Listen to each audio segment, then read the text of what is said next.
Bueno, Ricardo, está Valeria Brusco con nosotros, analista e investigadora electoral, justamente para echar un poquito de frente a lo que puede pasar como lucubración, como plano de lo que se está viendo por estas horas en el país, ¿no? ¿Te convencen los candidatos? Hola, ¿cómo estás? ¿Qué tal? ¿Cómo les va? Bueno, los candidatos tienen perfiles muy distintos. Veníamos acostumbrados a dos coaliciones muy diferentes, una de centro izquierda, otra de centro derecha, y hasta ahí eran más claras el panorama, ¿no? Y lo que fue muy disruptivo y que sigue siendo y que nos consultan, integra una red de politólogas que es internacional y nos consultan de otros países del mundo, ¿no? Para preguntarnos por este caso, porque suena raro que en 2 años se haya desarrollado una opción electoral de tanta magnitud, ¿no? El candidato Milei fue candidato en el 21 por la Ciudad de Buenos Aires. Antes de eso nunca había sido candidato. Y bueno, eso es una situación rara en las competencias políticas. Da la sensación, por ahí me da la sensación digo, de que si no hubiera estado, por ejemplo, este candidato Milei, ¿hubiera sido el que se vayan todos como en el 2001 o no? Estaba me parece a mí que más bien habría habido quizás una baja de participación, sí, había mucho desinterés, inclusive en las propias, le llamamos en ciencia política como los campamentos, ¿no? Cuando hay una polarización tan grande que la gente de un campamento no habla con la otra porque se pelean directamente, eso fue muy intenso durante muchos años. Pero después eso también se desgastó y ya ni siquiera la gente de los propios campamentos quería seguir con la militancia, la discusión. Entonces había un desgaste muy grande. Bueno, además en el medio tuvimos la pandemia, claro, y había una necesidad de otras cuestiones de salud mental, de equilibrios internos de otro orden. Entonces yo creo que hubiera sido más bien algo así como elecciones desteñidas con poca participación, pero en 2 grandes opciones.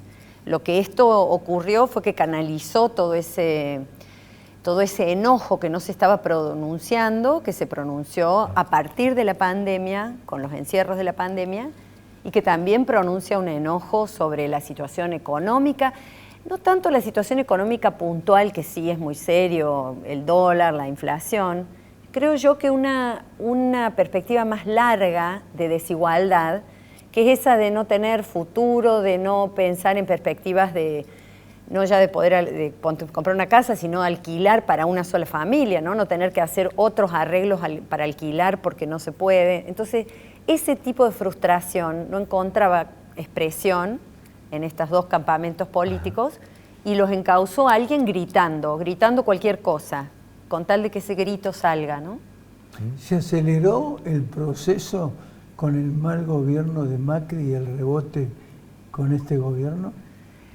Yo creo que sí, que y la conjunción de ambos malos gobiernos. Sí, para mí y en otros países de la región ocurrieron cosas similares y se desarrolló. Pero se repusieron. Bueno, depende de los sistemas de partido. Por ejemplo, en Perú, que hay un sistema muy lábil de partidos y muchas opciones, hay mucho enojo, mucha frustración y se vota anti los otros, pero se votan pequeñas agrupaciones. Entonces nunca se consiguen mayorías, ¿no? Y tienen esa inestabilidad. Acá siempre se votaba, o se votó por primera vez la oposición y ganó la oposición en 2015. Y hubo un mal gobierno y después volvió a haber esperanza de una reconstrucción y esa esperanza se frustró. Entonces ahí ya no quedaba otro circuito igual. Ahí viene el descrédito. Y entonces viene el descrédito, como le llaman algunos autores, antipartidos tradicionales. Ya no queremos más lo que conocemos, queremos algo nuevo. Esto pasó, ahí aparece Milei. Y ahí aparece Milei. Esto pasó también en España, pasó en otras partes del mundo, ¿no? Sí, con Trump. Con Bolsonaro. Antes en Europa, aunque con un conflicto más pronunciado de otro orden, ¿no? Con las migraciones y con una característica distinta en relación al Estado, son populistas que piden un Estado mayor, más desarrollado. Los casos de Polonia, de Hungría, con Víctor Orbán. Bueno, Polonia ahora ha cambiado. Francia, pero que no alcanzó a hacer. Entonces, pero sí, eso con una perspectiva de la inmigración y una frustración concentrada ahí. En Estados Unidos quizá también el problema de la inmigración. En otros países no, nuestro país no es un problema, ¿no? Pero ha sido, pero ha sido, digo, en los países que has nombrado, tal vez no subyace el tema económico fundamentalmente. Había otras cuestiones. Acá tenemos un problema básicamente de corrupción y de economía, ¿o no? Pero si te fijas, hace varios años que se habla de los 1000euristas en Europa, ¿no? Es cierto. Esa frustración es larga, es como silenciosa y larga. Y entonces, no sé, los 1000euristas son los que ganan 1000 euros y saben que nunca van a ganar más y que se tienen que ajustar a eso y que la única expectativa que pueden tener para exagerar es tomar una cerveza un fin de semana, ¿no? Como perspectiva de placer.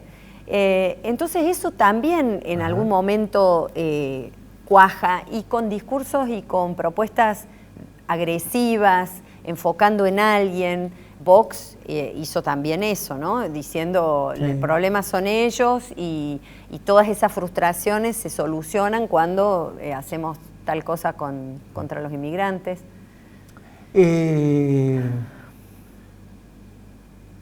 Todo, digamos, esta expectativa que hay, por llamarlo de alguna manera. ¿Cómo lo ves desde el punto de vista económico? El día después hablábamos con Raúl y le decíamos, medio en broma, medio en serio, ¿qué pasa el día después? Si supieran. Con una situación económica bastante complicada desde todo punto de vista y con niveles socioeconómicos realmente que espantan por los números. Sí, yo no me animo porque el futurismo y además porque no soy economista, pero sí hay condicionantes estructurales muy serios que llevan a que haya una especie de consenso sobre que hay un proceso se le llama estabilización, ¿no? En marcha, o debiera haber un proceso de estabilización, y eso incluye devaluación y varias correcciones en el sistema que se supone que se deben a las restricciones enormes que impone la deuda y la restricción que hay de divisas. Entonces hay restricciones para las importaciones y hay mucha necesidad de contar con dólares. Lo que pasa es que devaluar no es no se hace una devaluación de un solo modo, ¿no? Se podría devaluar a 10.000 pesos por peso, por dólar, o se podría devaluar a 20.000 o a 3.000, ¿no? Hay una consideración sobre qué impacto tiene eso en las grandes mayorías, en el salario, en los precios. Y si ganan los intereses que tienen los dólares y quieren comprar assets, ¿cómo se llama? Objetos, no son objetos, ¿qué sería YPF? Bienes, empresas, bienes.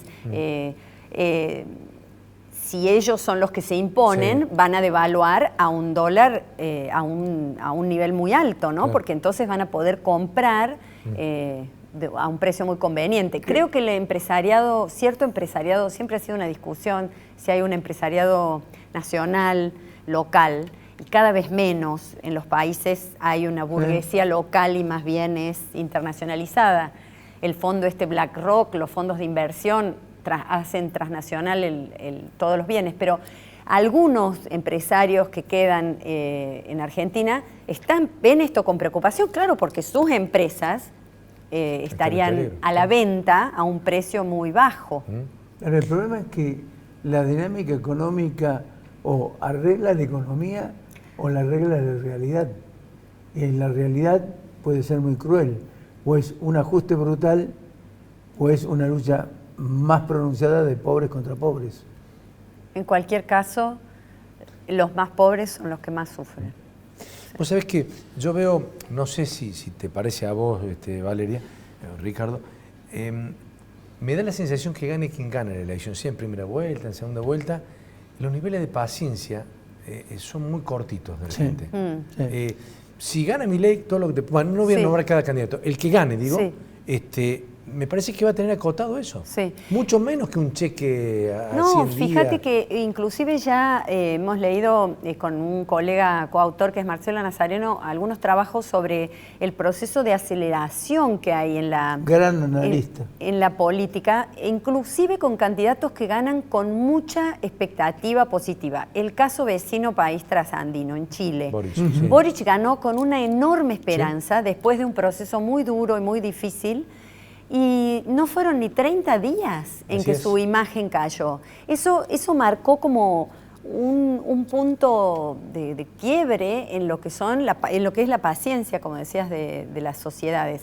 No hay paciencia para esperar resultados. Y lo Es que pasa... que tampoco creo que quienes prometen tienen la posibilidad de solucionar esto que decía José, la necesidad y la exigencia del ya para la solución de los problemas que tiene Que no la van a tener, la sociedad. Ricardo, porque no lo podemos solucionar ni en 30 ni 60 días a nuestro país. No. Me parece que agarre quien agarre el país. Por eso decía yo de que la dinámica de la economía te exige que la economía arregle la realidad o la realidad termina arreglando la economía. Sí. Es decir, o es un shock con más cantidad de pobres que va a aumentar la lucha de los pobres contra pobres. Ya existe, o sea, tenés asalariados que en blanco, Que son que pobres. no, que Que no son alcanzan, pobres, sí. que no ganan ni para cubrir la canasta básica. Ujú. Sí. Yo te pregunto, Ricardo decía expectativa. O sea que no sé si yo discrepo. Nosotros tal vez como periodistas, como que gente que estamos más cerca, nos interesan los procesos electorales más allá de que somos ciudadanos y también sufrimos las mismas consecuencias que cualquier Sí. ciudadano. Pero vos sabés que yo discrepo con Ricardo en el sentido de que yo no veo en la gente gran expectativa, sino veo más una ansiedad, un desconcierto y una decepción de la política, salvo algunos de los candidatos que pueda haber encantado a un segmento de la sociedad, que me parece que son más jóvenes, ¿no? Sí. Pero yo veo más desconfianza hacia lo que viene que una expectativa. No sé cómo lo analizás vos. Sí, nosotros venimos haciendo con el equipo de investigación encuestas desde el 2021 y ahí es donde descubrimos, digamos, porque no era el objetivo del trabajo, eran encuestas sobre creencias y perspectivas sobre la sociedad argentina. Y hay un gran cansancio, graves padecimientos, ansiedades, temores, que nosotros los empezamos a medir después de la pandemia. O sea, para realmente comparar, tendríamos que haber podido tener esos mismos fondos para investigar antes de la pandemia y exactamente... Claro. Pero podemos hacer alguna aproximación y la pandemia realmente puso muchas cosas en juego y entonces no es la política, ni lo colectivo, ni las salidas construidas como otros años, con esperanza, lo que es principal.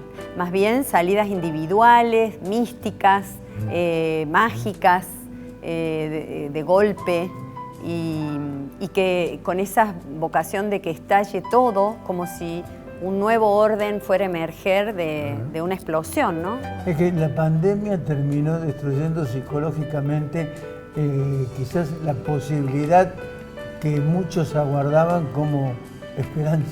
Sí. Esperanza de que a la salida de la pandemia el mundo iba a ser mejor. Claro. Va a ser mejor. Si nos decían, ¿te acordás? De esto vamos a ser salir mejores. Vamos a ser mejores, Sí, salimos claro. mejores. Sí. Y sin embargo, creo que la post-pandemia creo que originó ese impacto psicológico, decir, bueno, ¿estamos como antes o peor? Sí. Habría que, eso yo no estoy segura cómo ha sido en otros países, como decías vos, José, de que no han tenido dificultades económicas tan agudas, ¿no? ¿Cómo fue la pospandemia en países con crecimiento sostenido, a nivel de esto, de ansiedades, de frustraciones? Pero lo voy a poner en la por agenda ejemplo, para ahora. Si tomás el componente sudamericano en cuanto a el reflejo económico de lo que significa, por ejemplo, la inflación, todos los países latinoamericanos demuestran concretamente de que han sabido en algún momento salir de la situación en la que estaban para volver a una situación no de normalidad, porque la normalidad no existe en los países latinoamericanos, pero sí acomodar un poco mejor las cargas que nosotros no supimos. Sí, pero fíjate que Brasil tendrá menos inflación, cierto, con lo que decís, pero sigue siendo el país más desigual de nuestra por eso región. te digo. Y se dio un proceso de, no sé si llamarle de esperanza, pero hubo una reversión del proceso de elección de Bolsonaro, ¿no? Así que todo puede suceder, esa es la magia de la democracia en el día que nos toca el domingo. ¿Crees que se puede vivir sin capitalismo? No creo. Pero el capitalismo tiene un montón de variedades, ¿no? Tenemos un capitalismo noruego con empresas nacionales y que hacen muy buenas cosas, y otro capitalismo norteamericano que tiene una sociedad completamente destruida, ¿no? Hay variedad. Valeria, muchas gracias por venir. Obviamente te vamos a llamar. Te esperamos cuando regreses de Inglaterra. Muy bien. Ah, es cierto, te vas a Porque Inglaterra. se va a Inglaterra. Bueno, Muy pero charlaremos para analizar un poco cómo va nuestro país. Muy bien. Muchas gracias por Gracias a acompañarnos. ustedes. Gracias, Valeria.